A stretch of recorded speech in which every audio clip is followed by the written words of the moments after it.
Okay, good evening, everybody. Today is Thursday and it's October 30th, 2025. The time is 5:15 p.m. Pacific, and this is the Countrywide Coordinator Call with Anna Maria Reisinger.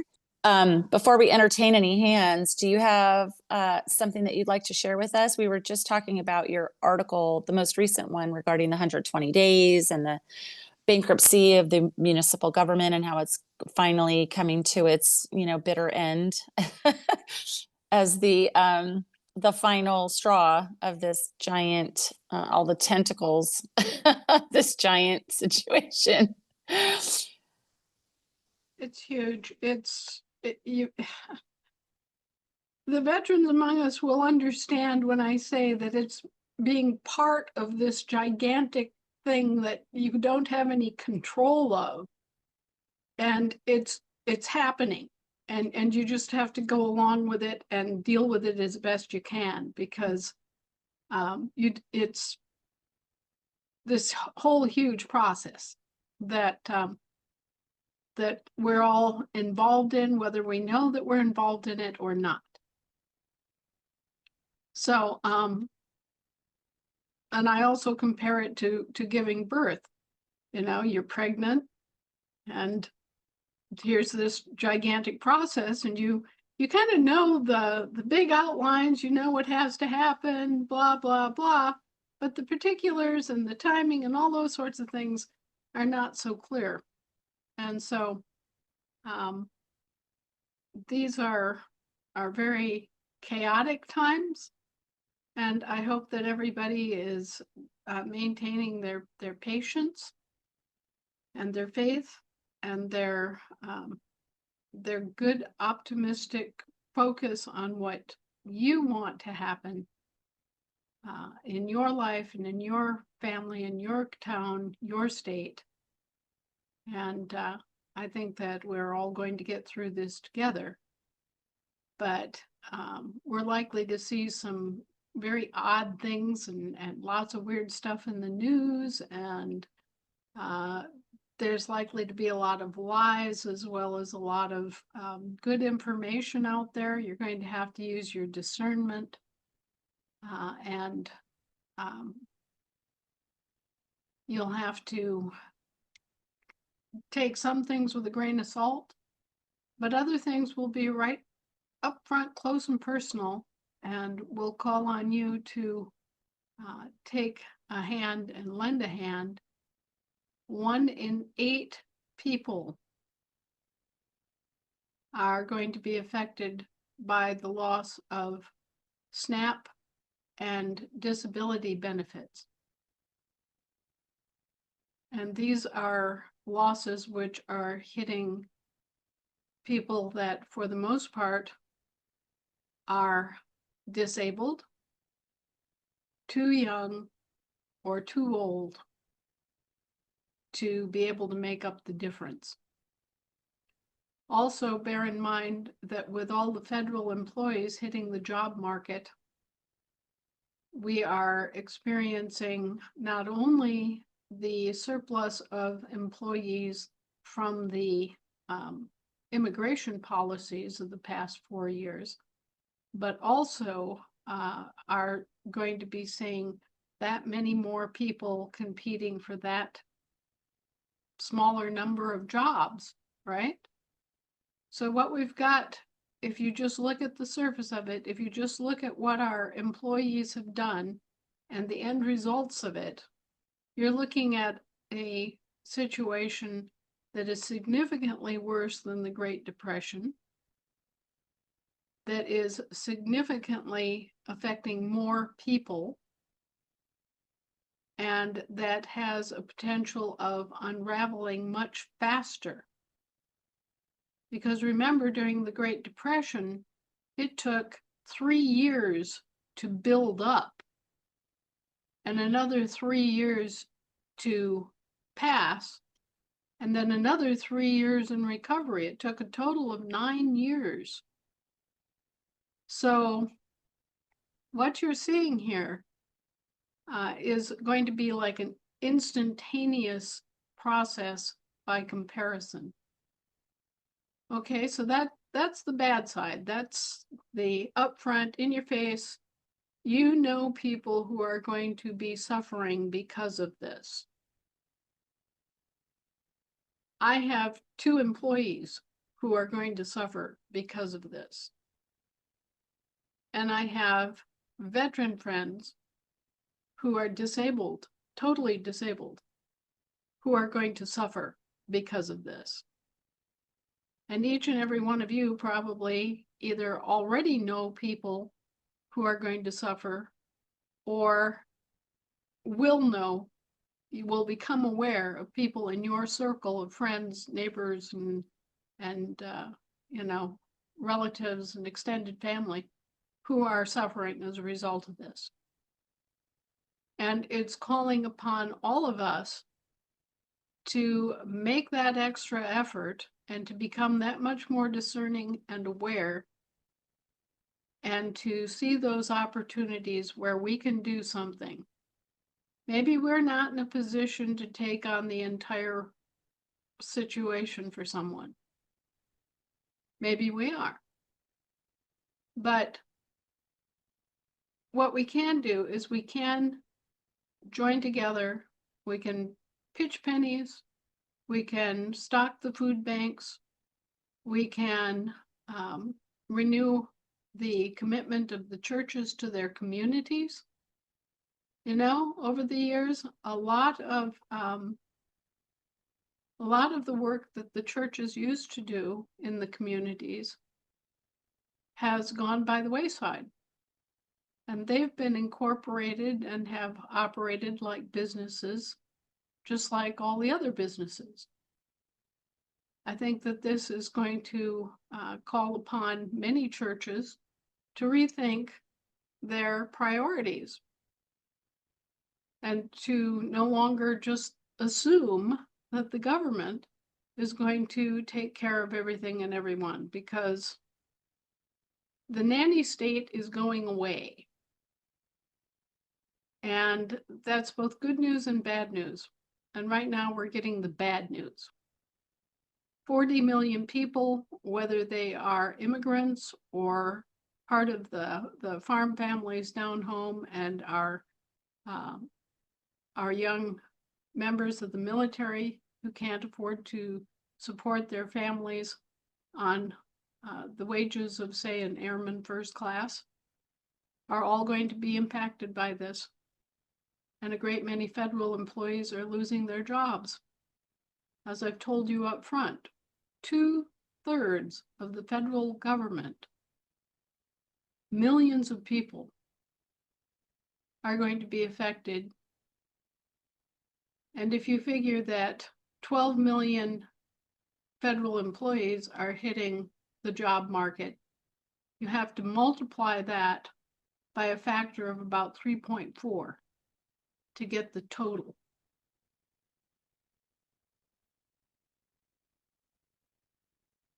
So 36 million people affected by the federal layoffs, and another 40 million affected by the loss of SNAP benefits and disability benefits, either and or both. You are looking at roughly 70 million direct people affected. And through that, you're looking about at, well, 3/4 of the entire population being impacted. So this is serious. And it's already hitting. I just wanted to quickly read you a little bit of a letter that I got. And this is, I get letters like this on a regular basis. I'm sharing this one today because it's getting cold in Flagstaff, Arizona. There is a homeless woman and her dog staying at a shelter here in Flagstaff, Arizona. They don't belong there. They're forced to just walk around town all day, as the shelter has a checkout time of 7 a.m. and they can't check back in until 3:30. The dog is an elderly, and I won't name the breed because I don't want this particular woman to be identified and targeted by anyone. But she's had it since it was 6 weeks old. I know that this dog has probably got joint issues and other issues. Walking all day is not good for either one of them. I don't know how they will survive in the bad weather. I am so scared for them. I see them around town every day. When I was shopping at Goodwill yesterday, I saw the woman and her dog and was able to have a 10-minute conversation with her. She seems like a normal, good person. Her dog is sweet and gentle. She mentioned that she had a house at one time. Please help her. They don't belong at the shelter. It's dangerous there sometimes, and the dog is probably sleeping on a hard floor after walking all day. Plus, they're both a little dirty and don't have access to showers and other things. She didn't want to tell me that she's homeless. I had to ask her directly. Please help her or help me to help her. This is urgent. The two of them have to stay together and be safe. I pray for them every day and cry as I write this. This situation is unacceptable and needs to be remedied now.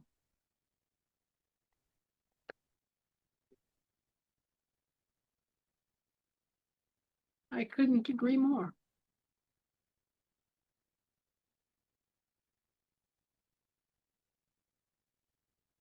Yeah, and that writer took the time to write in and share that story. But it's like, how many people around the country are not being written about, you know? Hey, for some reason, all of a sudden your voice is muted there. Okay, hold on one second. Can everybody hear me? Is Yeah, this I an- can hear you. I can hear Anna too. Okay. It might be Well, anyway, audio settings on. Michelle's voice is a little lower than it was.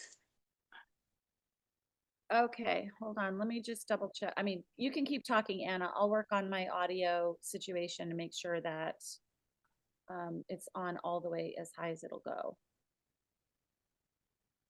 okay, it looks like everybody else is, and you're better now. For me too, it may have been just a momentary, satellite fade or something.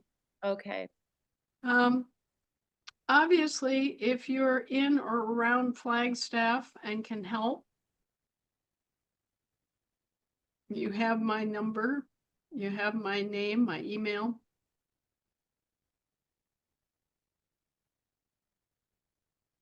Well, Anna,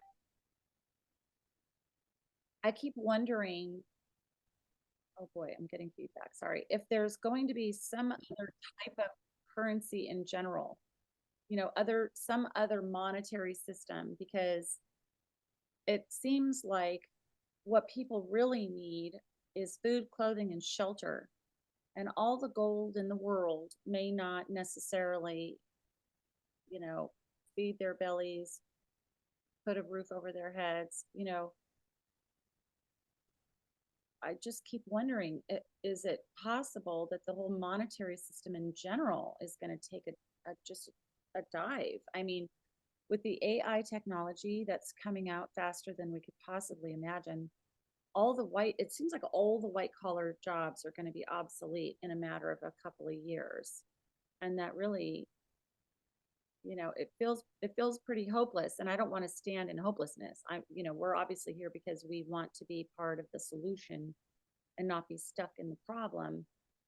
But what you're talking about is really hitting home, because you've been warning us now for a very long time to prepare for ourselves.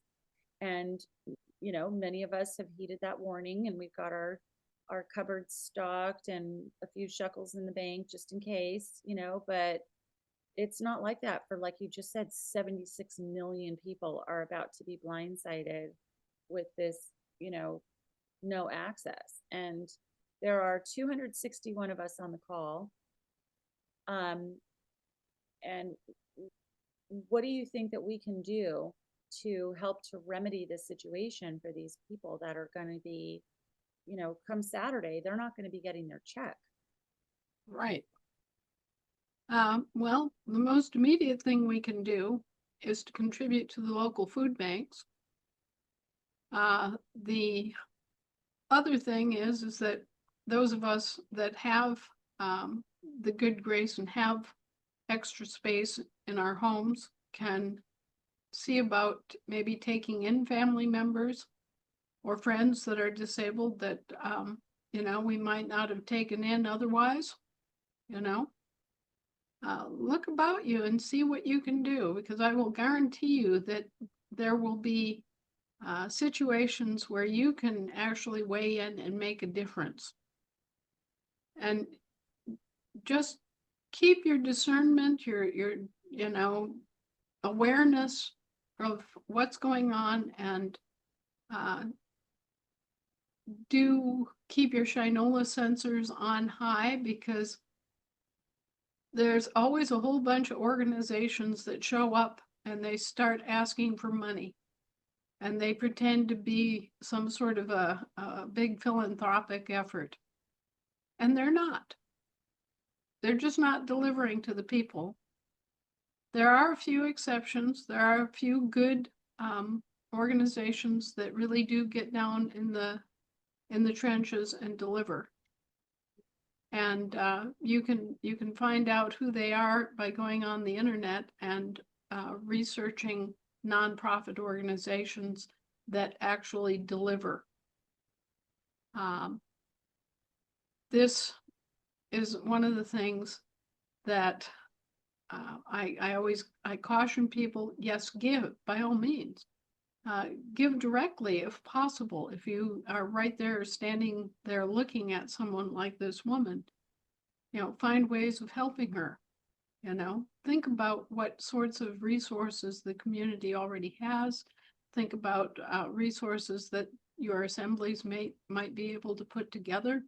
Look at your own situation and see what you may have to share. But if you're looking for organizations that are delivering systemic help, look at churches with good reputations for community service. Look for local food banks. Look for those organizations maybe on a national level that have maintained a good reputation over the years for how much actually gets delivered to people instead of being eaten up in administration costs. I know that Paralyzed Veterans of America, for example, has a very good reputation for helping paralyzed vets. If those veterans are losing their disability benefits, they will be in the front lines doing everything they can to help. I have a special soft spot for women and children who are displaced for whatever reason.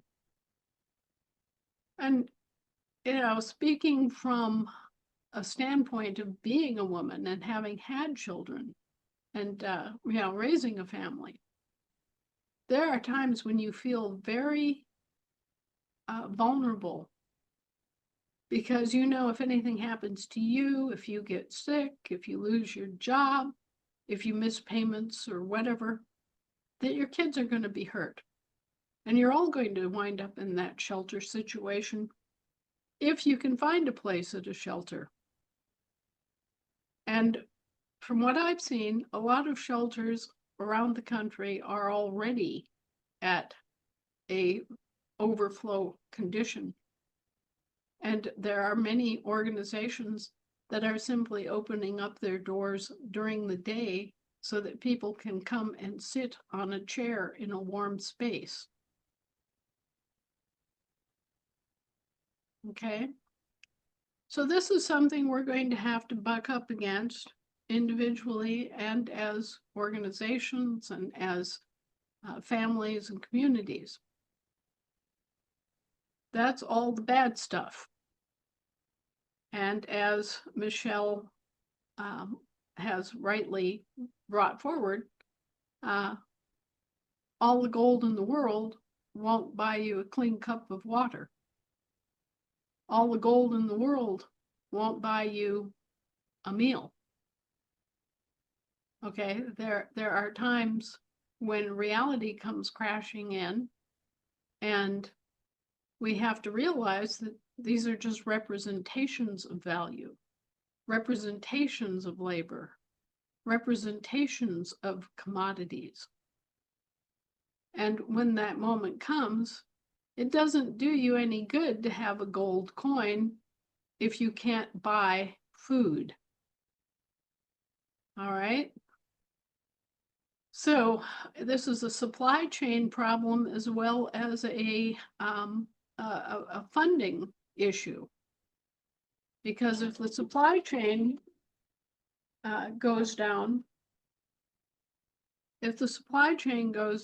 then you're looking at a different bailiwick, a whole different can of worms. Suddenly you've got farmers with 50,000 tons of potatoes and pumpkins that can't get to market. So they can't deliver to you. So even if there's food, it's not available. And everybody's being messed up on both ends of the transport situation, because the farmer is sitting there unable to sell his produce, and the people who need it can't get it. So this is potentially a devastating problem. All right. Now, we're opening up our vendor system within the Global Family Bank. So everybody who has food commodities or commodities they want to sell, get signed up as a vendor. We're going to be opening the bank, and you'll be able to directly interface with other people, and you'll be able to trade gold and silver and all the other attributes that we have that stand for value, right? There are big changes going on right now. There are, for example, the SWIFT system that was used to transfer money all over the world, and which established kind of a monopoly on bank transfers, is no more, except for an analog system used by the World Bank, the Bank for International Settlements, and the IMF. All the other banks are being transferred onto the QFS or permanently closed, except for our banks, of course.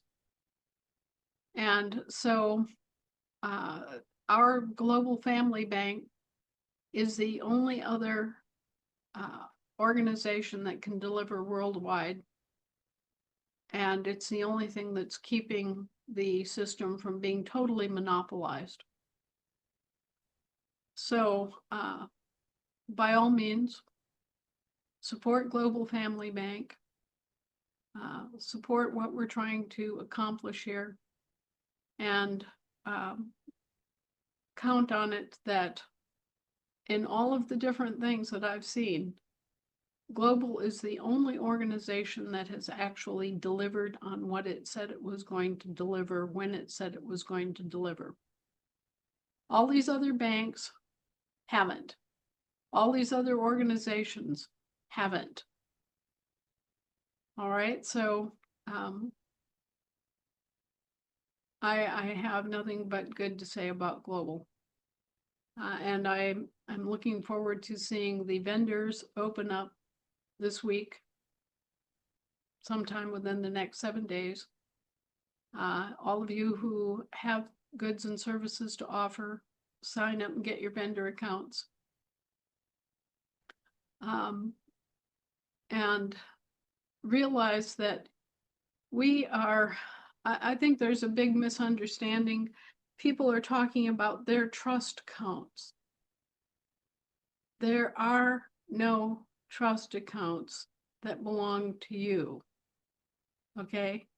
What happened is that it was convenient for the Brits to assume that our government was gone and dead and wasn't coming back.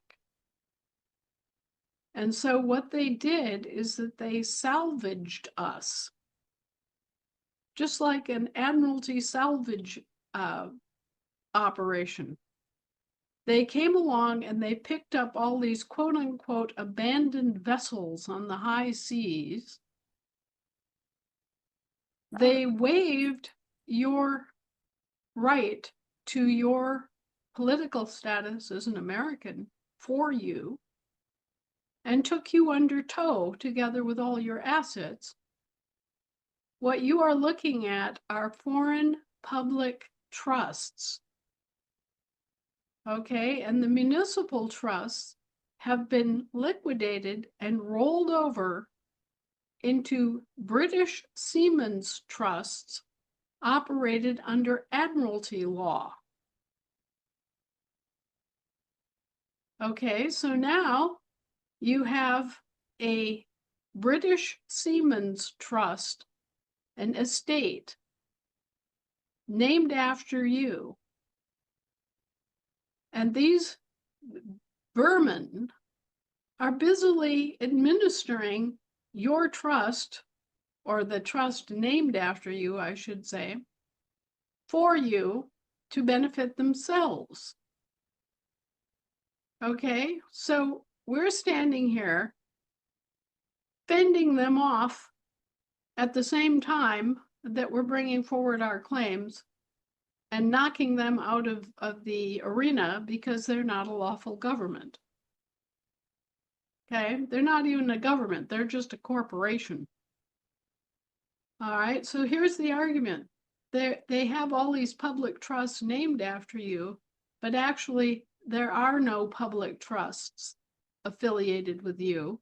You're an American, and the only trust that can exist is the trust, the American Infant Descendant Estate, that you are owed. And that is owed back to you and held harmless. Okay? They have to return that to you unharmed. And that's what you've got coming to you. Plus whatever damages that I can inflict. And believe me, after all the things that they've done and all that they've stolen, this is a topic that deserves a lot of negotiation. So anyway, this idea that you've got a public trust, or rather that you have a trust, a private trust, no. What we're dealing with right now are two foreign intestate public trusts that they're pillaging, plundering, and gutting to the best of their ability. And what we're trying to prevent is exactly that. We're trying to roll your American Infant Descendant Trust forward and capture all of that ill-gotten gain back to the American people. Okay, so a lot of this is going on. It's being fought out every day, and some huge pieces of that puzzle are fitting together. So there is a tremendous amount of wealth that you have.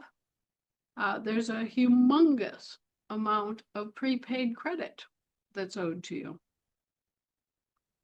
And so all of these things, ironically enough, are on one side, you're richer than Midas. On the other hand, you're poor, because this whole situation has gotten totally out of hand, and the books haven't been kept up. The books have not been balanced for generations. And some people who are inclined to be bean counters and nitpickers want to have this exact down to the penny. Let me tell you, that isn't even beginning to be possible. What we're going to have to deal with are best guesstimates and go with it and refine it as we go, because otherwise we could be sitting here for another 100 years just trying to sort out the details of exactly how messed up this has become. And meantime, people will be dying, animals will be dying, and things that we cannot replace that are worth more than money will be in jeopardy. So we're making our choices based on support of life and support of the present moment. We're not going to worry about the past. We're not going to try to second guess the future. We're going to focus on right now and taking care of people right now, and dealing with the problems that we have in the present moment. And once we get a good handle on where we're at, then we can think about restitution for the past. We can think about what kind of choices we're going to make for the future.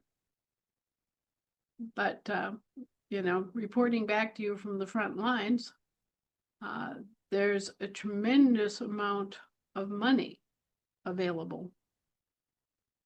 The next question is, how are we going to translate that into the things that we need to move food and transport food to where it needs to go? How are we going to make sure that everybody gets through this? And so that's where we're at. We're at that cusp between, okay, we located funding sources. Okay, we have a means of distribution through the Global Family Bank. And now, what are we going to do in terms of improving the security of the transfer chain? And how are we going to make it possible for farmers to get their goods directly to people? Okay. So those of you who have ideas about that, those of you who have farm connections and farm produce connections, this is, we can use our vendor network to make that happen so that people can be fed.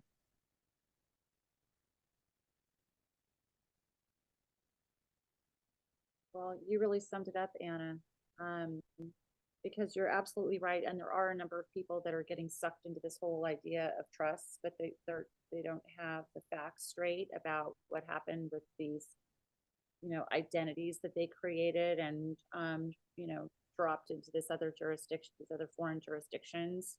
So there's a lot of confusion going on. And I think the hardest part for people to handle is recognizing that the identity, when we do the status correction and we expatriate those names that they've created, that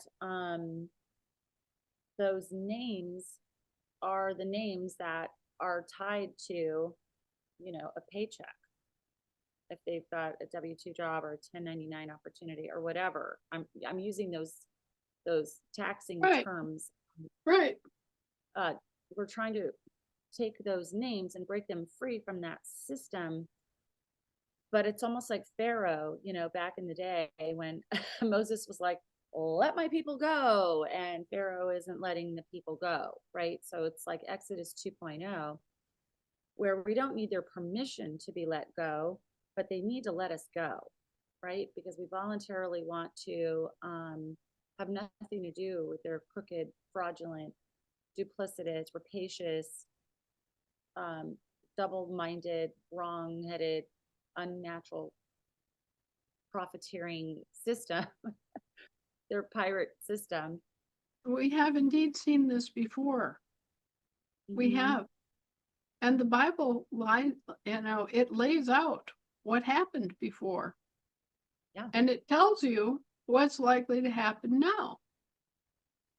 And there are specific references in the Bible that tell us that at a certain point, your gold and silver will be worthless, Yeah.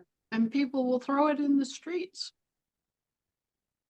It literally says that. So even gold and silver, which many people are putting their faith in, will fail. However, if we keep our wits about us, the real currency of the universe, which is love, will see us through. So Love that. Yep. we are going to have to hold hands. We're going to have to humble ourselves. We're going to have to serve and care for each other. And as for those who are on this big trip, the corpo trip, where they think they're going to rule and surveil and all of that, they're going to be terribly disappointed, because their corporations will be destroyed, nationalized, and their mind control system will be undermined. One of the things that you can do to help yourselves and your families to resist the onslaught of AI is, number one, don't use AI. Use your own brain, do your own research. Number two, and this is from Elon Musk, by the way, get up every day and write down your goal for the day. Doesn't matter what it is, just, write it down and force yourself to look at it on the page so that you are using your memory. Force yourself to memorize the phone numbers of the people that you love and depend upon most. Back in the day, we always memorized the telephone numbers of our kids and our mothers and our, we always knew that. We didn't have to, look it up on our phone, right? Make the effort to do these little memory things every day and force your attention to be centered on what you want it to be centered on instead of what the AI dictates for you. Okay, so where you place your attention is of extreme importance. Your attention is one of your greatest assets. And we don't think of it this way. We just go along willy-nilly and let everything and everyone distract us, right? So Right. by writing down your goals every day, it forces you to give your attention to what you want to accomplish. By forcing yourself to memorize the telephone numbers of those that you care about, you're not only exercising your brain and your memory, you're cutting the dependence on the thing, right? This used to be a handy device, right? But we've allowed it to take over and to basically do all of our work for us, right? We no longer remember our mother's telephone number. Okay, so what happens if your phone gets wrecked or doesn't work? What are you going to do? You won't be able to contact her. We need to think about these things. A lot of people are letting their memory just degrade to a point where they can't remember anything. They're not making the effort to remember their daughter's mailing address. They're not making the effort to remember the names of streets in their towns because they are dependent on a geo-tracking system in their telephone to tell them how to get somewhere. Okay? We have to go back in order to maintain our safety and our brain power and to make this AI nightmare go back in its box where it belongs. So be aware that when we're talking about this being a war in the jurisdiction of the air, it's the jurisdiction of ideas and energy. And we have to make the effort to maintain our brain power, maintain our memory, maintain our awareness of our surroundings, maintain an awareness and attention on our goals, and continue to assert ourselves in all these powerful mental and spiritual and energetic ways, so that we don't become little dependent vegetables. Those of you who remember the movie The Matrix, well, they're trying to reduce us into storage batteries of biological energy that they can feed off and use. And we have been forewarned. So now that we are forewarned, we have the opportunity to individually and collectively make our plans and put them into action. And just being aware of the problem is the first step. Okay? All right, so let's take some questions. Thank you, Anna. Yeah, we have a number of hands up, starting with Rebecca Roberts. Go ahead, Rebecca.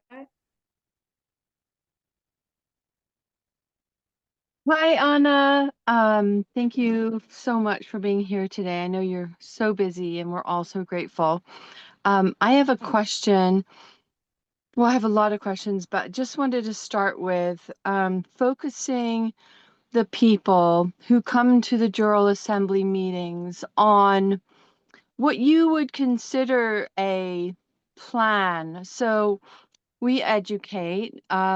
We have people more and more interested, learning, and then want to run for their positions. And then we fill our seats and we have a good team working together.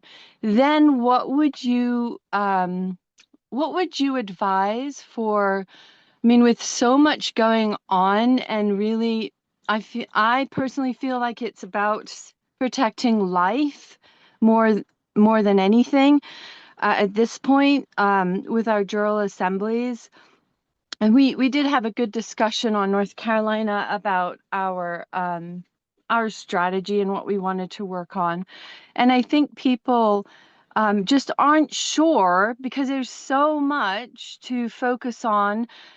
What would it be a good basic looking forward and how we want to, of course, show our provenance and do our all of our notices, etc.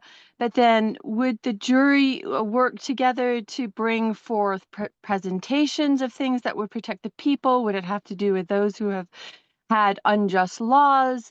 Thrown at them and they're imprisoned. I mean, there's just so much what direction to go in.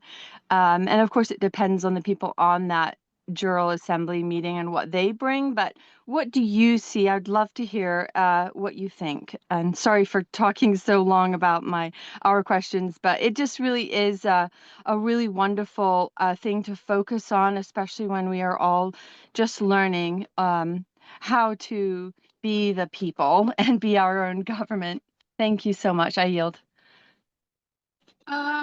This is going to come as a great shock, even though actually all of you know this information already. The government is shut down. The government that you have known all your lives is shut down.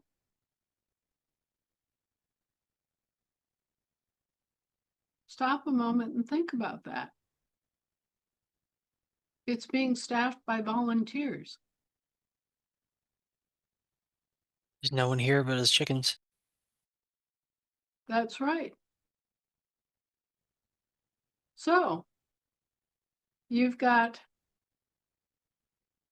thousands of military employees who are showing up to work who aren't getting paid. You've got thousands of federal civil service workers who are showing up to work and not getting paid. Everything is actually shut down. We had a very wealthy American, rumored to be Tim Mellon from the Mellon Bank, step forward and pay out $130 million to pay the top flag officers and the most important essential military personnel to maintain our protection grid.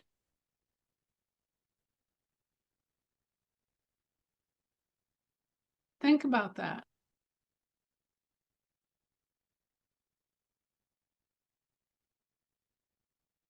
Wow. The government is shut down. The Supreme Court is working without pay and largely without authority. They can speak to issues for the corporation, but otherwise they cannot decide a lot of issues because it's not a lawful government.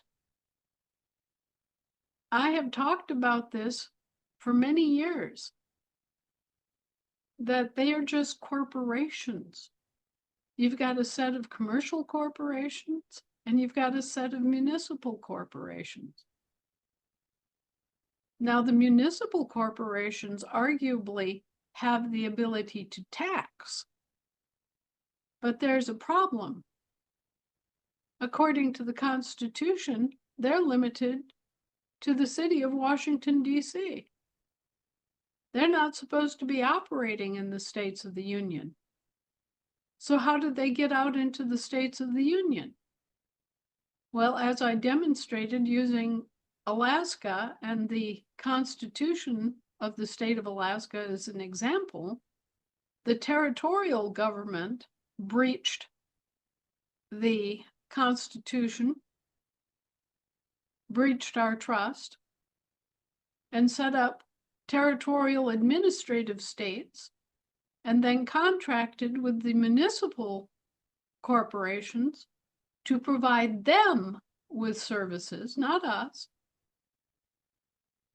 And they brought the municipal corporations into our states of the Union on the pretense that they were there servicing a contract, a service contract with the territorial government. So now what happens when the municipal government is bankrupt and unable to function? Well, then the municipal government cannot collect taxes. They cannot process court cases. They cannot pay SNAP benefits or disabilities. The only reason that Social Security is still functioning is that Social Security is set up as a separate system. Okay? So their entire little arrangement that allowed them to collect taxes and to distribute money into all these programs is gone.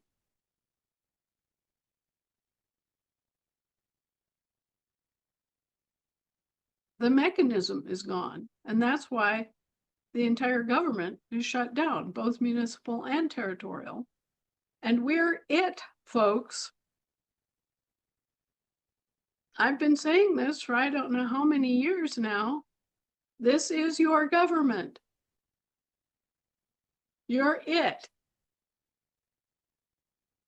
And we have to stand up. We have to be here. We have to be present. We have to do this for ourselves and we have to do it for our kids.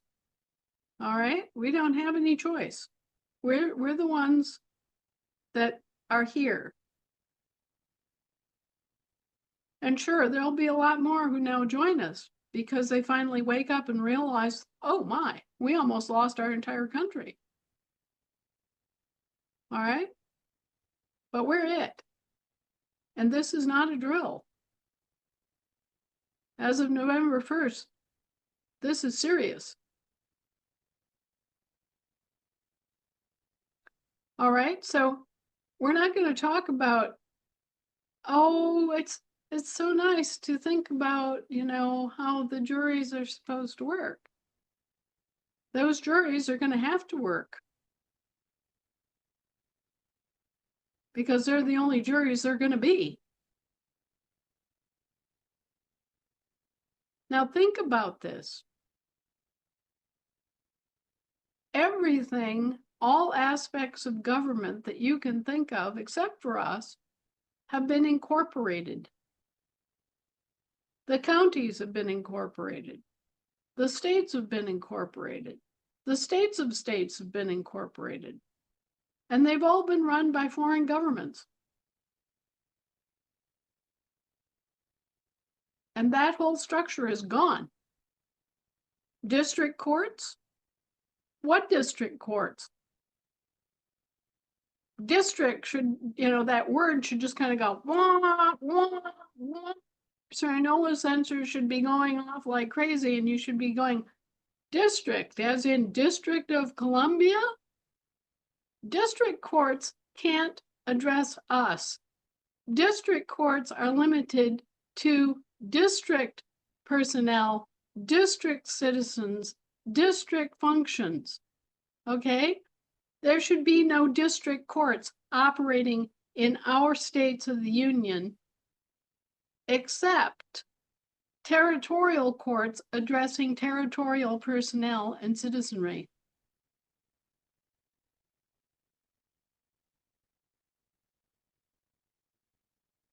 All this has been wrong. All of this that you're used to is wrong. All of it's been predicated on fraud and usurpation against the people of this country and against its actual government.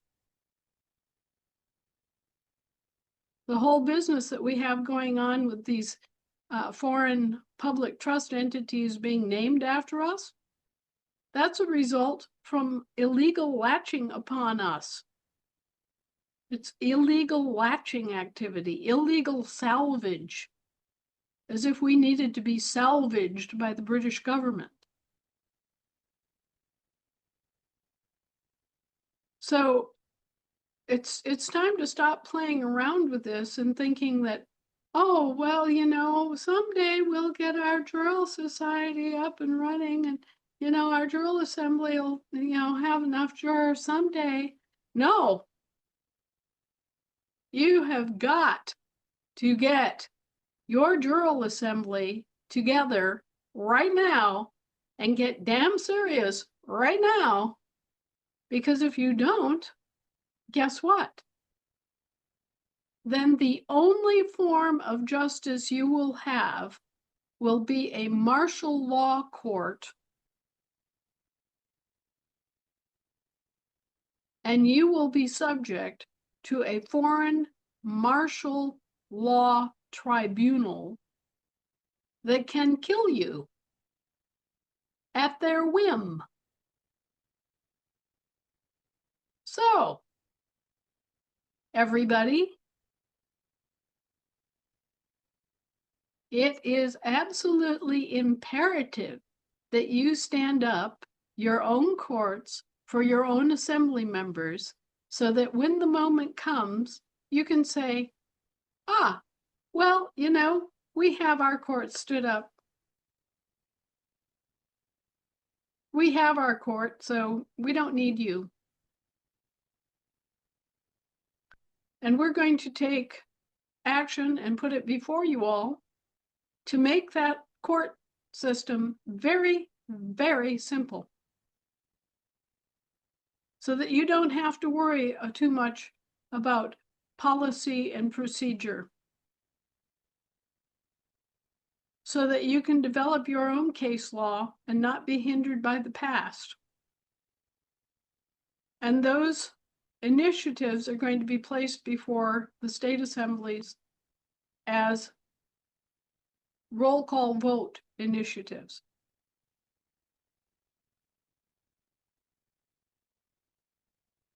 Wait, You'll see what we're doing. what's going to be presented as a roll call initiative? Could you say a little bit more about that? there are a number of measures that we need to take to simplify the whole setup of the law and what the juries have to deal with. We are not going to try to keep up with 80 million statutes and codes. We're not going to worry about a great many of the past issues.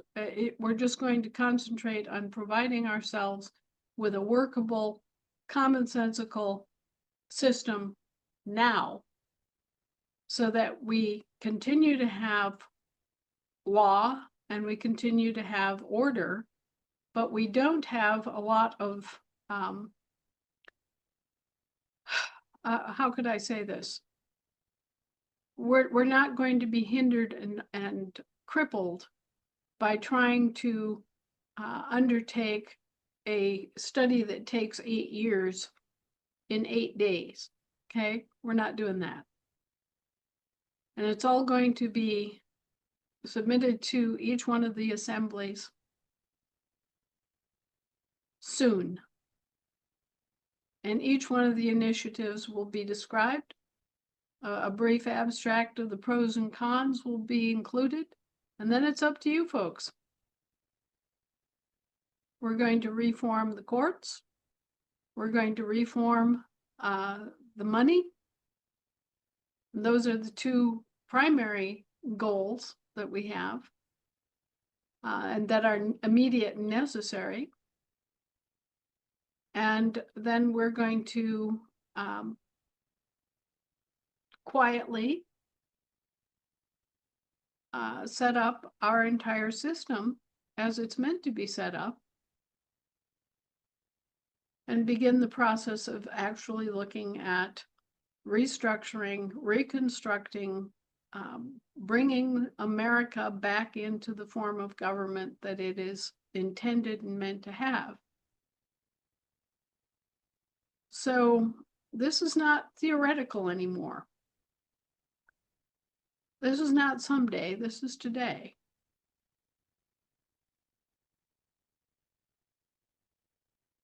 And this is going to come very quickly because it needs to, because it has to, in order to save lives.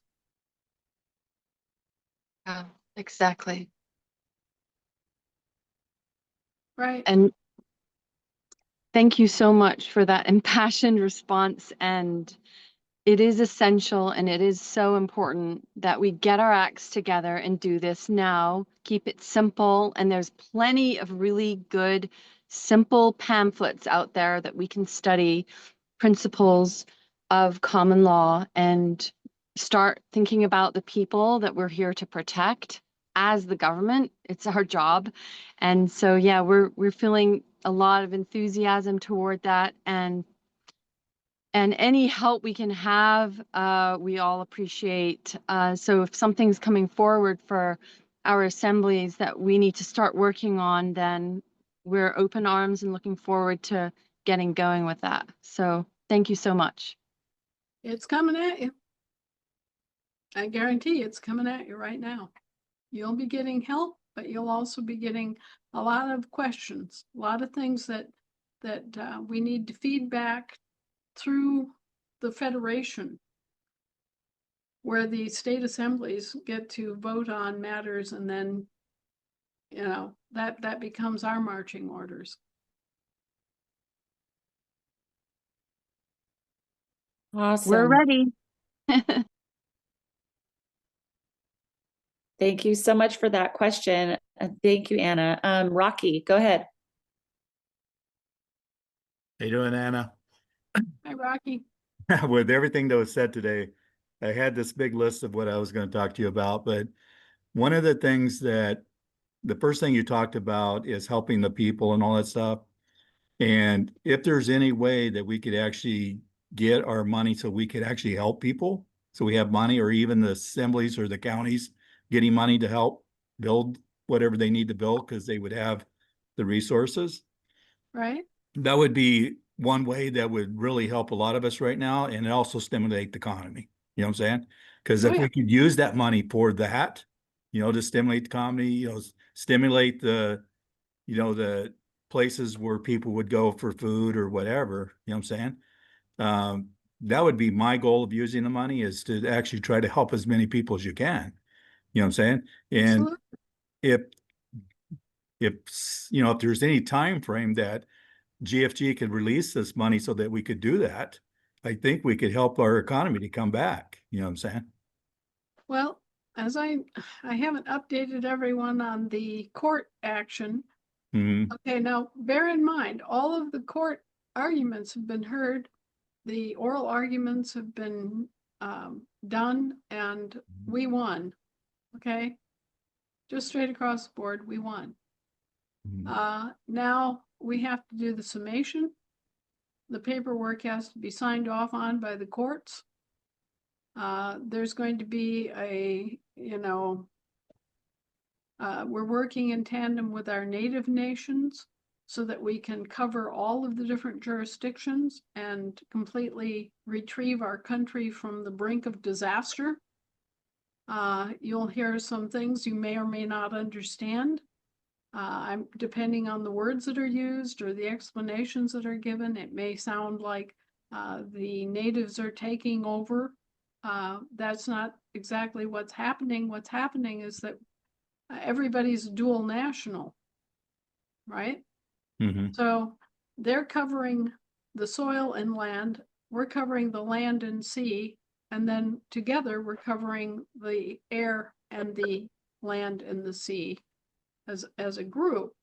Mhm. And what roles you're playing, that's something that can be worked out over time. But what's essential is that there are at least enough Americans coming at this from enough different perspectives and from enough different identities to hold down the whole fort. Okay? Right. So we're doing this, and it's an all-American effort. It should not cause you any great consternation. Don't go running off and making assumptions. Realize that we've always had 500 and some native nations here living with us cheek and jowl, and they are dual nationals. And so we wind up with a situation where they can help to bring this whole situation to an end. And we've organized that so that they are in a position to make part of the claim. We're making part of the claim. And all together, we're going to come out of this with our country intact. So just have a little faith, keep calm, keep working. It does not affect us in the least. This is not some sort of a new racist government or something coming on board. This is what we've always had, and simply are now coming to a different understanding of what it means to be a nation and a nation state. Mhm. Okay? But within probably 10 days, you're going to see some unimaginable changes. Because as I say, the government is shut down. Mhm. And the government, the lawful government, has to reopen. Right. Okay, so this is what we're intent upon doing right now, is reopening the lawful government and getting the resources needed to back that transition and to be able to bring enough people on board and enough power to bear to solve the problems that our country is going to have as a result of this transition. Mhm. And our purpose here is, as always, is to preserve life and property. Right. Right. So we're probably just a few days away from having the bank together, ready to go. We are not beholden to anybody. Mhm. We have our own resources. And so it's not like we're waiting on some third party to make a decision. But what we are waiting on is for the final summations and the paperwork coming down from the three tribunals that have those jurisdictions in our favor to, officially recognize, okay, well, here's the government's. Okay, Mhm. as soon as that's done, everything opens up. It'll That's be good. like opening an umbrella. Okay. Yeah. Uh-huh. All right. So we're looking forward to that opening the umbrella moment and the rain stops falling on your head. Okay. That's good. So last Sunday, I had a meeting with everybody for the same reason, to try to get everybody ready, get ready, to build this government, to get it up and running and get people involved, because I know it's coming fast and we have to be ready for it. That's And right. I've been doing as much training and much whatever I can do to get them ready. You know what I'm saying? Because that's where we need to be. Right. And I've been, I even told Sue and them, on the state level, because that's what they're working on, right? To get ready and get that done and get it up and running. You know what I'm saying? Because we're going to need it. We're going to need that Yes, protection in our counties, absolutely. and and I've been trying to get all the counties together, through the Union State, and to try to get them all up and running, as much as I can, and the deal is uh, a lot of it, the people would help, but they don't have money and they're hurting right now because they're doing 2, 3 jobs. You know what I'm saying? So a lot of that's why I said that kind of stuff would help us get us up and running. And it's like the last time we talked about the 2 states and the county, and how the state of the union has 4 pillars, right? The county has 2 pillars. And then you said that the state of the union, I mean, the union state only doesn't have an international business because they're landlocked, right? And that was in one of your articles you just put out too, right? Yeah, they're protected. They're Right. protected. We didn't want international interference at the county level because Mhm. at the time that everything was being built, we had so many different foreign governments that had their fingers in the pie here and who had people who were still deeply affiliated with foreign governments. Right. So But- there's no international function at the county level. Right, the union state. So what I was thinking, because of what you said, is that the union state would have their general assembly, they would have their their courts. I forgot the name off the top of my head right now, but would they also have a militia to handle with the land Sure, with all the counties? sure. You have a county militia and you have a state militia. So you'd have the Union State militia, that'd be their 3 pillars, right? So they would Yeah. have 3. Um, let's see where I was going to go with this. Because I'm trying to get all of this together and working, you know what I'm saying? So I'm getting everybody together and getting laying out all the stuff that we talked about the states and the union and the counties, and try to get our towns up and running with our counties, all that kind of stuff. We got to get everybody together, because when our counties need help or whatever, then they're going to bring it to the Union State.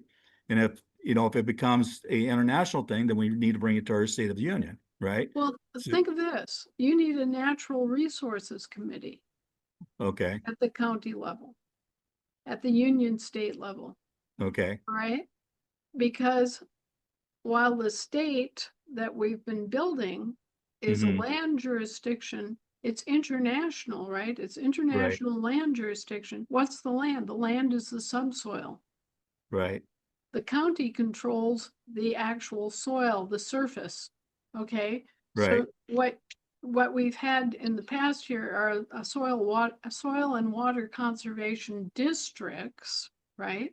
Well, your mhm, county is supposed to be doing that. Your county is supposed to be protecting your soil and your surface water. Your county is supposed to be dealing with sanitation issues. Your county mhm, is supposed to be dealing with public safety issues. Your county is supposed to be maintaining your own jails. All right, this stuff is coming at you. You're supposed to have a duly elected sheriff. That sheriff is supposed to have deputies. They're mhm, supposed to have stars on their chest. They're Mhm. supposed to have commissions in their hands, not commissions for like the military or anything, but deputies are deputized. I was explaining this yesterday to Texas. They're not commissioned, they're not appointed, and they're not elected. Deputies are deputized. Right. And so the deputies are taking part in the sheriff's office and under the sheriff's direction. Mhm. It's a That's it. different We have a sheriff that's voted in, whatever, and Mhm. he actually built all of that and the deputies. We have, I think, 6 deputies right now to do all that, and they've been deputized. We Uh-huh. already created our star for, for the sheriff to wear. Right, Um, we've done a lot of that work, to right. try to get everything ready because, like I said, we're going to need that. We're going to need all that stuff when this goes live. Especially your sheriffs, your courts, your general assemblies, all of that stuff needs to be up and running, or we're going to get, just going to be way behind. So we have to get ready for all that stuff. And one of the things I wanted to ask you, because I did the seal for the Union State. Now, should that seal say national soil jurisdiction, or is it soil and land jurisdiction? It's just soil. The national union, the Union State Mhm. represents the national level of the soil, Okay. jurisdiction of the soil, surface Mhm. water, actual soil, as in soil and water conservation, Right. Forests, animal life, Mhm. all those things are supposed to be under the control Of and the- care of the county level and the Union State as a whole. Okay. So me putting national soil jurisdiction, is that correct or not? Well, you could For just say national jurisdiction, because all national jurisdictions are soil related. They're all soil. Land is an international jurisdiction. Mhm. So the counties in the Union State are all soil jurisdiction. And when you say national, with respect to us and our government, Uh-huh. it means soil jurisdiction because we Okay. have soil jurisdiction. Okay, Right? I'll change it to then just national jurisdiction, Yeah, the Union State. right. And Right. then the counties would be just soil jurisdiction. Well, no, they have the national jurisdiction within their county. Okay. So we can use the same thing for the counties? Right. You are a nation unto yourselves within your counties. You are a nation unto yourselves within your Union State. And you Okay, are an international body within the State of the Union. right. Okay, so you've got soil, and then you've got land, air, and water. Right. Okay, so and we all have to work together. All of this bickering, all of these Mhm. false accusations back and forth, all this little pity potty crap, all of this power mongering, all this positional struggle that you've brought forward from the old world and the old government, it all has to go. It has to be erased from your thought process. You are now officially all neighbors. Okay? Exactly. You're neighbors and you're all dependent on each other. Because if you don't work together, guess what? You fall together. Right. As Ben Franklin said, if we don't hang together, we will most certainly hang separately. Exactly. And we're not rebels because we're simply operating our own government and we have every right to. Mhm. But we do need to reach across whatever misunderstandings and whatever nonsense has gone on in the past and actually heal any wounds, forget any petty differences, just forget it. This past week, I got a very long 67 pages of complaints and alleged crimes that were being committed supposedly. And I'm looking at this and I'm thinking, people aren't getting it. They're just not getting it. This is this is community. This is neighbors. This is not the, regulated government. This is not Right. the federales. This isn't the federated states. We don't have code books 1,000 pages long for every little department. Okay. Yeah. That's not But where we're going. That's not what we are. That's not what we're doing. Okay. And we don't have this legalistic mindset where we're going to sue somebody and accuse them of lying and cheating and criminal behavior every time we don't get our way. Okay, right. we're not little babies here. We're not going to be sitting there on the pity potty. We're not playing kindergarten again. Okay, anybody who didn't learn in kindergarten how to get along with other people needs to go back and study everything you ever needed to learn. You learned in kindergarten. Okay, you need to really think about showing some care and some respect and some sharing, and just give up all this petty bickering. Mhm. Take the time to learn how your government is actually supposed to work, and you will see that there's more than enough space for everybody to grab their little piece and start chewing away and doing their bit. Mhm. Everybody has talent, everybody has insight, everybody's got skin in this game. So, act accordingly. Yeah, it's one of the things I like in my training, what I train everybody is we're not supposed to use our committees and everything against each other. We're supposed to love each other. You know what I'm saying? Right. And it's like the ombudsman is basically supposed to solve problems, not create more problems, by Absolutely. convicting somebody of something or trying to do whatever. They're supposed to, solve it, like get the problems to go away. You know what I'm saying? And then Absolutely. our oversight committees are basically there to just make sure that the assembly's doing what they're supposed to be doing, like what we as people want them to do. You know what I'm saying? And not Well, fight over that either, So no, it's like you're saying, it's like we got to go back to kindergarten, learn how to, be people and learn to love each other. That's the way I look at it. right. We need to be peaceable. We need to work cooperatively together to make this all work. And if we Mhm. don't, guess what? Then we lose it all Exactly. and everybody suffers. This is our last chance to do something good. That's the way I I look at believe it. that this is a not just for our country, but for the whole world. I've made no bones Exactly. about the fact that we're not the only ones that are affected by this. Mm-hmm. I mean, most of the Western world is going through the same exact process and the same exact problems. Right. So, Yeah, and I'm gonna yield right now because I've took up a lot of your time, but it was a lot of good stuff that you said and a lot of good things that everybody need to hear.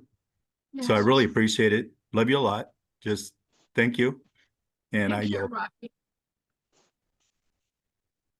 Thank you, Rocky. Okay, David Hara, you're up. Thank you, Michelle. Anna, it's so good to see you. When I read this afternoon your latest article, More Confirmation, I don't know why, but I felt an awful lot of love coming from you to us in that article. It has a peaceful ending, a peaceful solution, and I don't know what overcame me to gather that from just reading this article, but I just wanted to, that's why I raised my hand, just to say that much. Now I do have a question, hearing what you said about within 10 days, getting, um, getting together, or, well, I'm not sure. What I heard you say is that we'll do a roll call vote. Now, is that each state assembly doing a roll call vote, let's say from all the different counties, or anyway, I didn't understand quite what you meant by that. Sometime in the next 10 days, some actions are going to be formalized. Okay. I'm going to Yes. give our final summation before the courts. The hearings already happened. The decisions have already been made. Now we're in the process called summation. And at summation, you do your closing arguments, you do all of the closing stuff. Any any option here for anybody to come in and present new information or, overturn the rulings that are there that have already been considered. This is it. Okay, sometime in the next 10 days, I'm going to have a video conference and I'm going to make a prepared statement, which is called the summation. After the summation, assuming that no radically different, new or other information comes to light, everything will just go forward. The new old government will be recognized. And we will be joining with the Native Nations, as we've always had a relationship with the Native Nations. And we will be working to provide a rational government for this country. Our states will then have funding and will be able to go forward without any more waiting or anything. We'll just be able to start moving forward. And our bank will be ready and able to do the distributions, and everything will work. I think we're as prepared as we possibly can be to make all of that happen.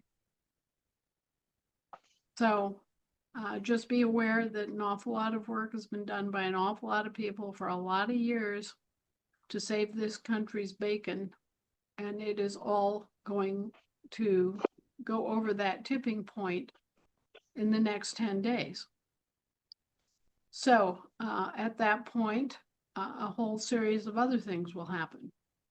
The love that you felt is very much love, because what we have been dedicated to is bringing a peaceful and logical, commonsensical, problem-solving attitude, not a spirit of vengeance, not a spirit of war, but a spirit of community and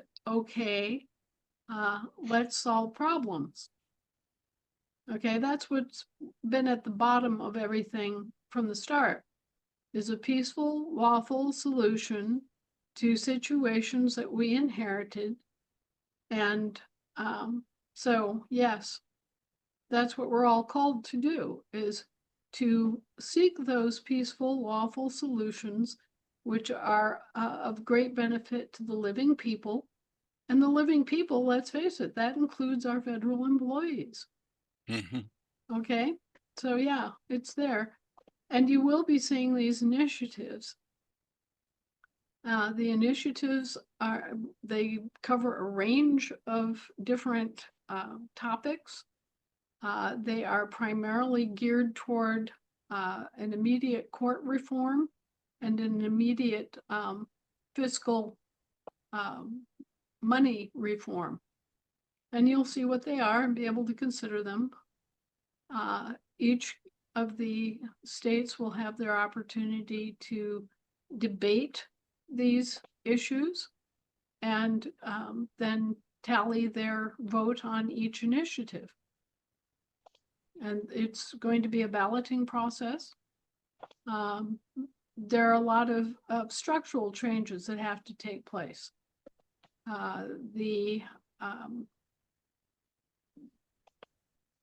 And education, frankly, because you're going to be seeing lots of people are going to suddenly want to join your assemblies because they realize that, hey, this is where it's happening, and here's where we're going to have our voice. And they're going to walk through your doors, and they're not going to understand the change from legal to lawful. They're going to come in with a very legalistic mindset. They're going to come in with that old hierarchy in mind and all the assumptions that power is positional.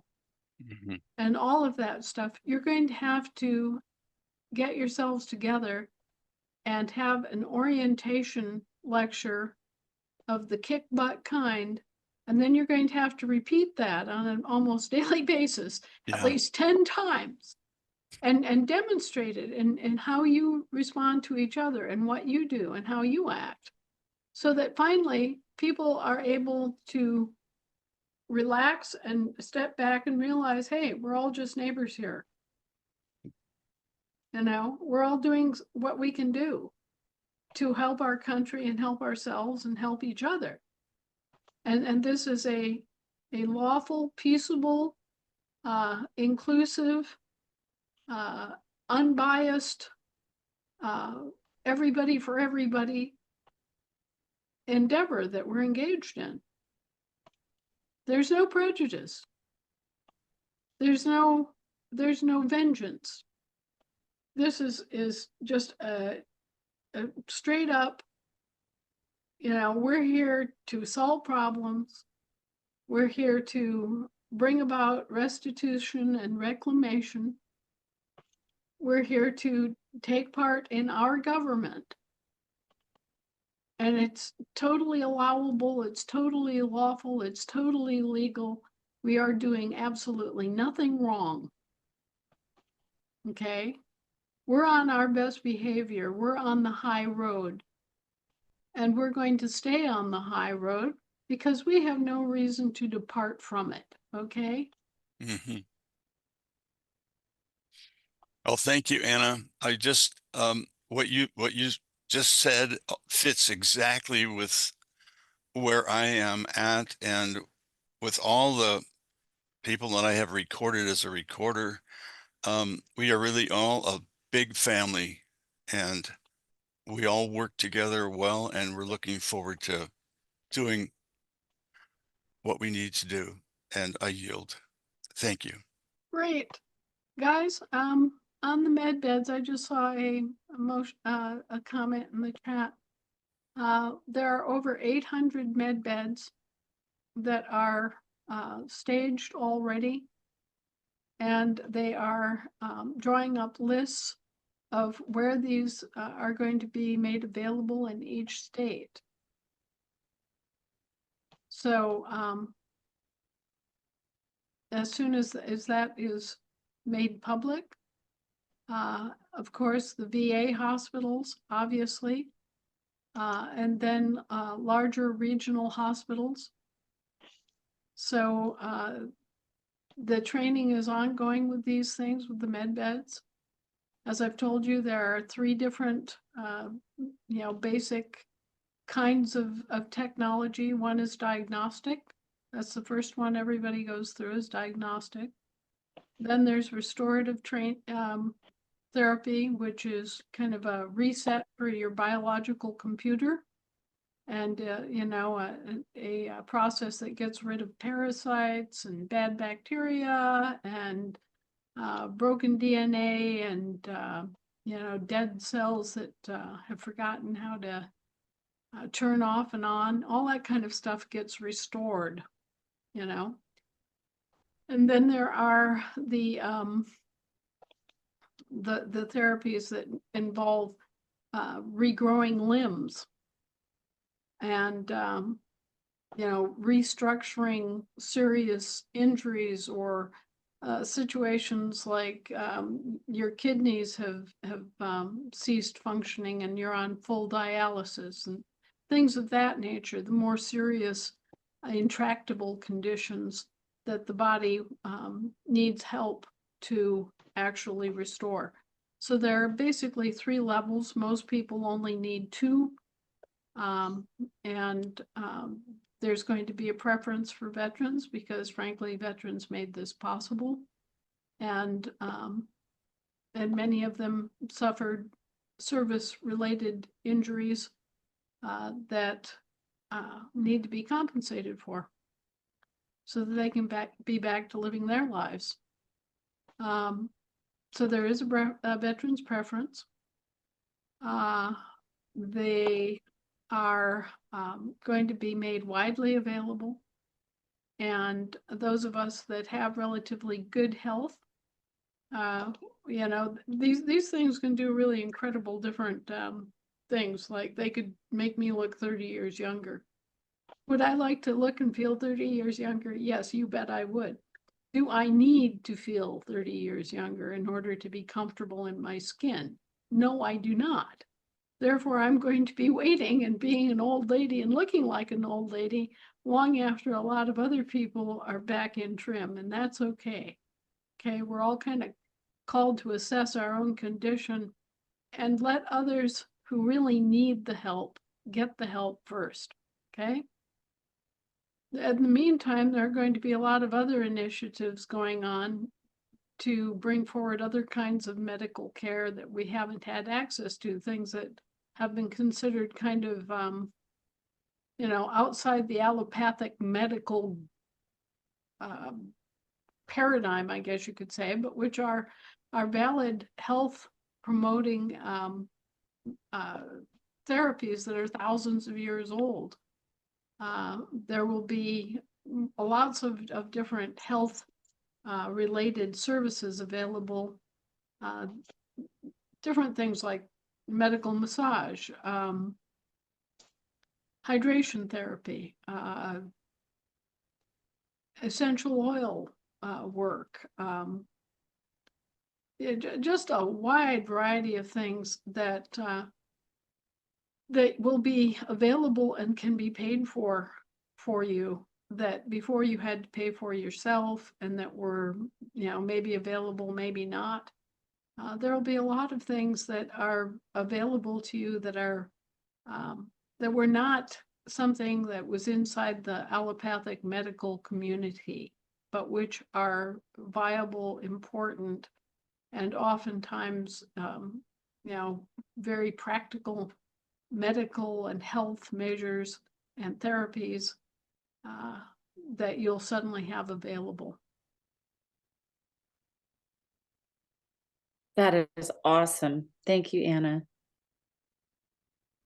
By the way, I want to just check in with you on how much time do we have you for, because we have 7 hands up, and I forgot to ask you, what time do you need to hop off? It's about 5 minutes before 6 time. Yeah, I only scheduled till 6, an hour and 45 minutes, and I'm afraid I've been talking all this entire time. We got 5 minutes, guys. Okay, let's see how many we can get done in 5 minutes. Go ahead, John Russell. Good evening. Can you hear me? Yeah. John Russell from South Carolina Assembly. We've been having a little trouble with our assembly. I just wanted to let you know that we're getting things straightened out. And on Tuesday, we're voting in a new treasurer and maybe some new officers also. So I'll make it short. We are getting back on track. So I just thought I'd let you know that. I thank you. Thank you, John. You have a beautiful evening now, and thank you. You too. I yield. Way to go, South Carolina. All right, Mike McGowan. Hey, Anna, you asked me to get in touch with Terry regarding the internet project to try to round up the domain names, and she hasn't responded back, and I tried to get Bob Locke on, and I heard from him once, but then he's off doing something. I don't know. I haven't heard back. I'd be happy to do this and submit this and tailor it to the silver bullet we've been doing, and also this minute order that you expect, and get them noticed so that hopefully they can respond as quickly as possible, so we can get the whole world communication system starting to wake up to what's going on. And I just want your blessing, or how to move forward if I can. Well, it's kind of hard to give you the right advice here, because the court system is being shut down. It's, the government is shut down, and the court system is being shut down with it. Okay, so a lot of the actions that are presently in the court system won't be pursued, and a lot of the whole structure is going away. So it's hard to know exactly how this is going to play out in terms of the district courts being phased out, and the state courts being phased out, and to what extent they remain, and who they can address. All those things are being sorted. So my best suggestion is to wait for a week or two and see where we're at. Yeah, I was just referring to what the minute order that you're expecting from the World Court, the next 10 days, Yeah. because that would be something very solid that people could see. And if that was anchored to every domain out there, that would Believe be a me, huge wake up. there won't be any trouble getting that out. It will be widely, widely, widely distributed. It will happen. Okay, sounds good. I yield. Awesome. I think we have time for one more. Marlene, go ahead, Marlene.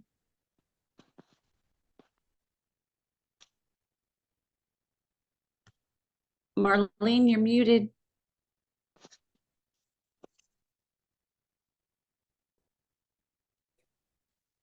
Going once. Going twice. Okay, David Gall, go ahead with your question. Thank you, Michelle. And in past articles, you've written about nationalizing certain companies, but along with nationalizing some companies, other companies need to just be foreclosed on. Right. How do we decide as assemblies, as a national assembly, which companies need to stay open and which ones need to be closed? Can you expand a little bit more on that? You mentioned like, Microsoft and so forth, what you'd like to see have happen with them. How do you envision that going down? And I'll just yield with that, and I'll take your answer with Well, everybody else. The actual process takes place in international jurisdiction because that's where all of these things have their roots, is in international jurisdiction.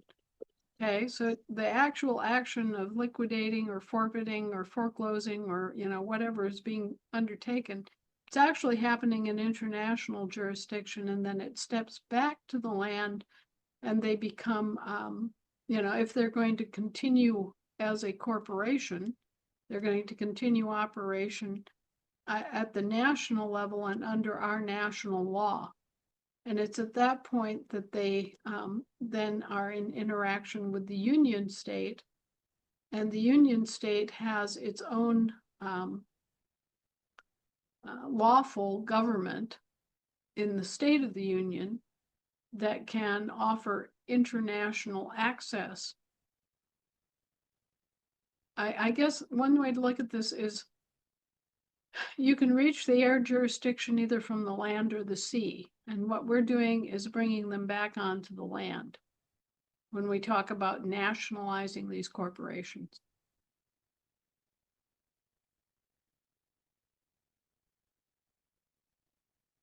Okay, is that you good, David?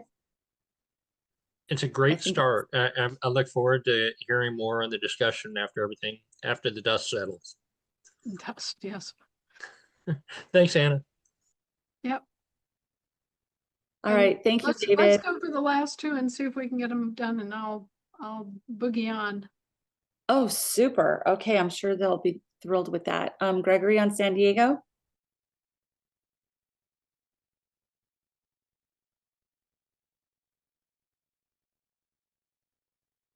Gregory? Lisa, he says in the chat he cannot unmute. Oh, okay, let me try hitting the ask you to unmute button. Does that work, Gregory? Does it give you an option when I click on that? Shoot, Gregory, type your question into the chat, okay? And we'll go to Loretta. Go ahead, Loretta. Thank you. Hey, my question is just really quick. Anna, can I get on the email list so that I can get all the information in regards to the initiatives and everything that you're getting ready to roll out? As a state co-coordinator of Missouri, I have not been able to get any of that information to be able to take to the majority actually of the assembly.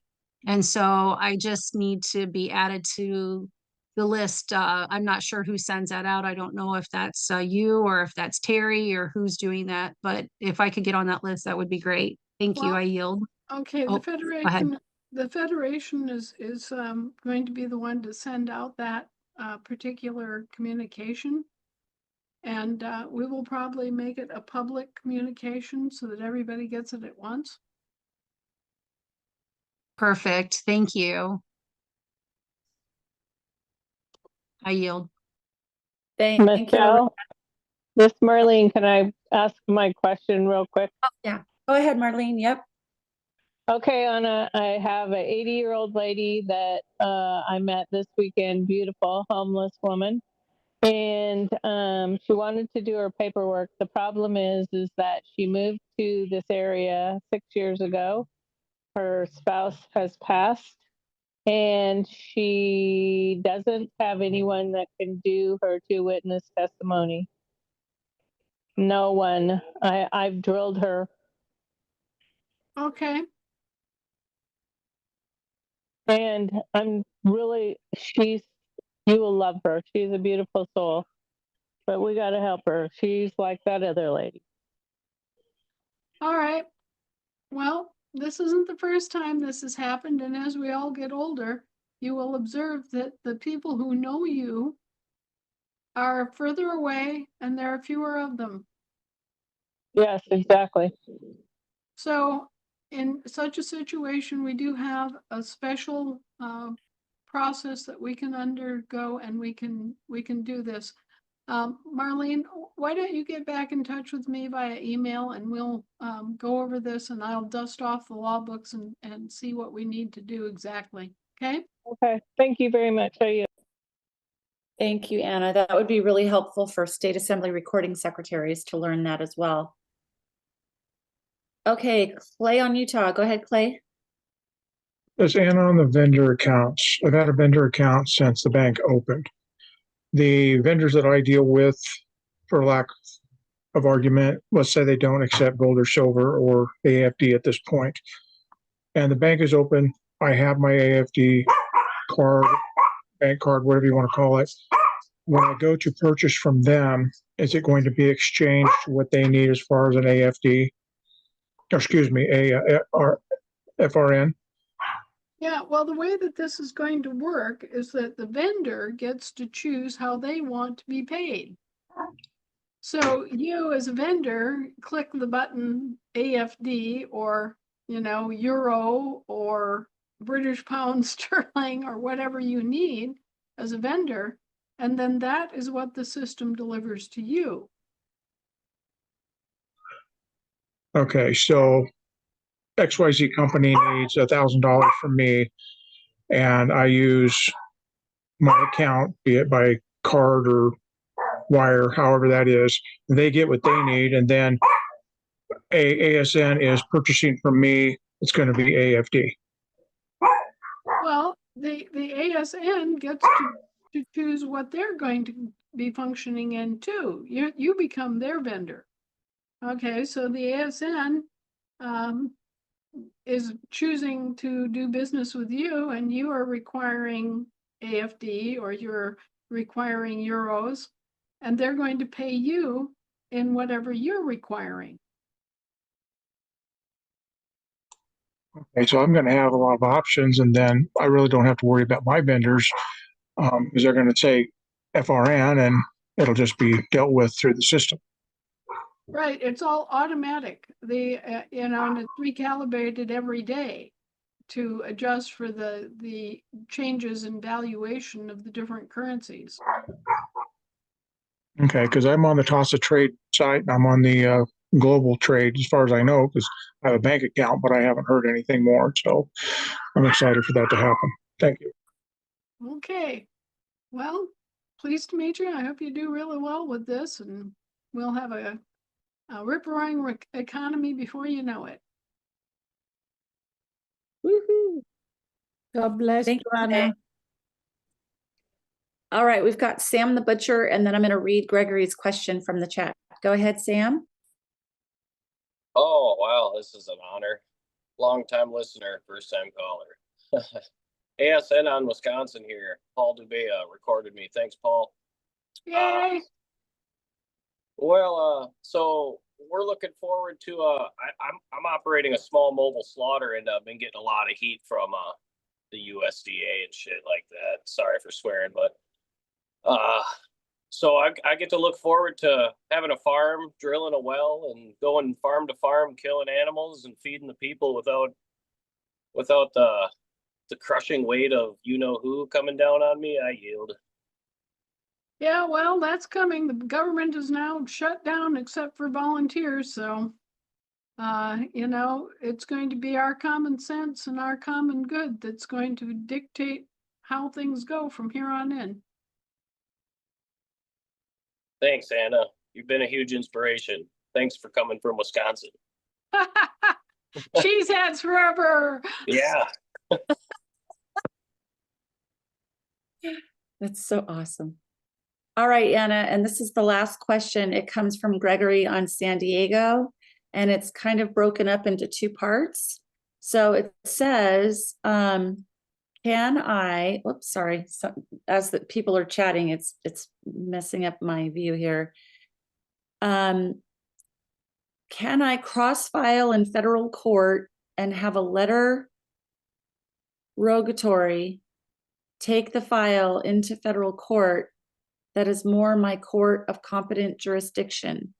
How do I proceed in a San Diego County state court on a matter related to my neighbor who filed against me? He doesn't like me when I record my government harassment that is happening all day, all the time, all day long. Police heli just flew over and does every day at different times of the day. And he goes on to say, whoops, sorry. Where Look, did it go? all these things I are said- going away quickly. Okay, the government is shut down.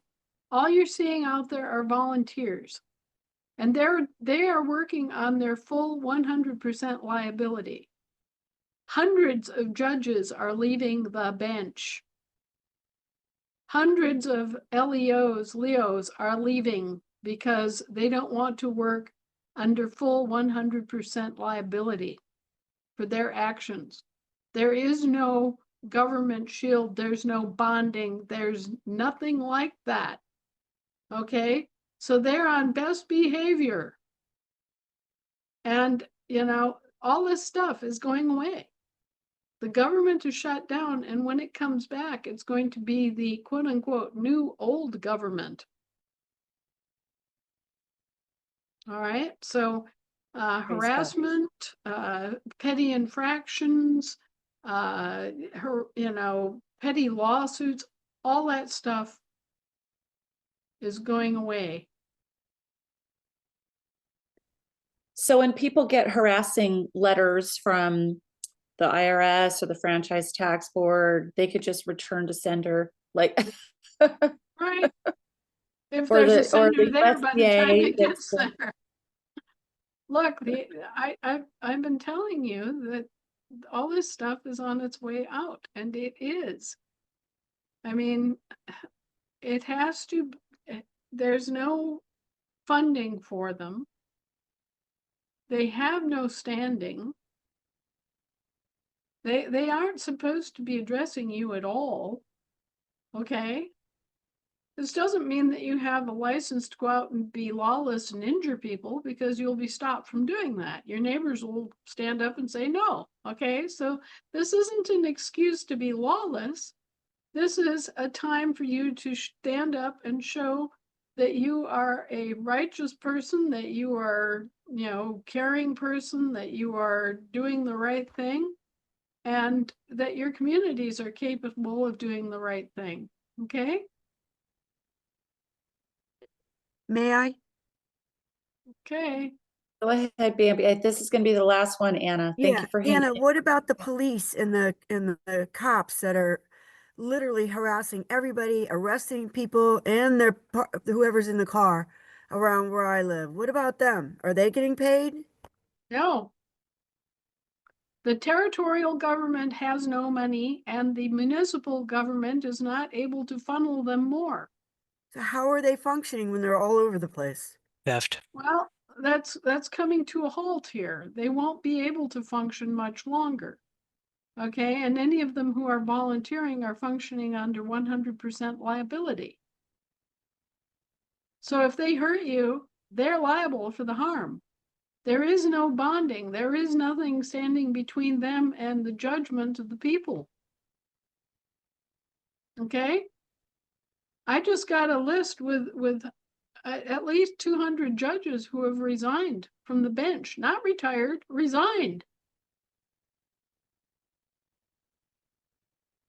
But just in Georgia, there's like 1,200. Just in Well, Georgia. watch it.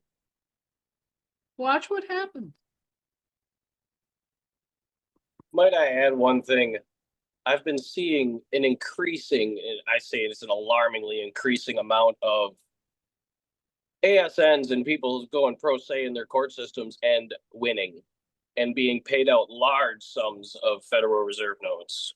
And it's increasing. I just keep up on the videos. It is, because they realize now that they've been doing the wrong thing. They've been serving the wrong people and they've been attacking the wrong people. And so we are getting a lot more wins and we are getting a lot more relief. And every day, more and more judges wise up because it's coming from the top down. It's coming from the U.S. Supreme Court. And they have no answer for that. So, yeah. Just calm down and square your shoulders and feel better about it all, Bambi, because it's got about 10 days until D-Day.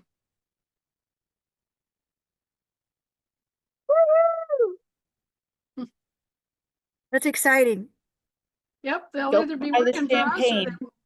they'll either be working for us or they won't be working.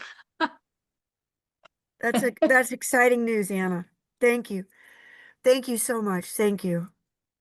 All right, guys, I gotta say goodbye. I got people waiting for me. Hugs and kisses to everybody, and God bless, and I'll be thinking of you all. And Everyone's going on about that sketch. keep Love watching. you, Grandma. Anna. Thank you. We love you, Grandma. I love you, Anna. Love you, Anna. Thank Good you. and peaceful. Love you, Anna. Loving. Good Have a night. night. That's Thank a you. bummer. Be safe, Hannah. Love you, Anna. Bye, Anna. Good night. Good night. night. For everything, Anna. Love Thanks, you. Michelle. Bye, Good night, Anna. everybody. We'll see you next week. Thank you, everybody. Thank you, Michelle. Thanks, Anna. Grand Rising. Woohoo! Back at you, Priscilla. Good night, everybody, and thank you for a great meeting. Good night. Good night, John boy. Good night, everyone.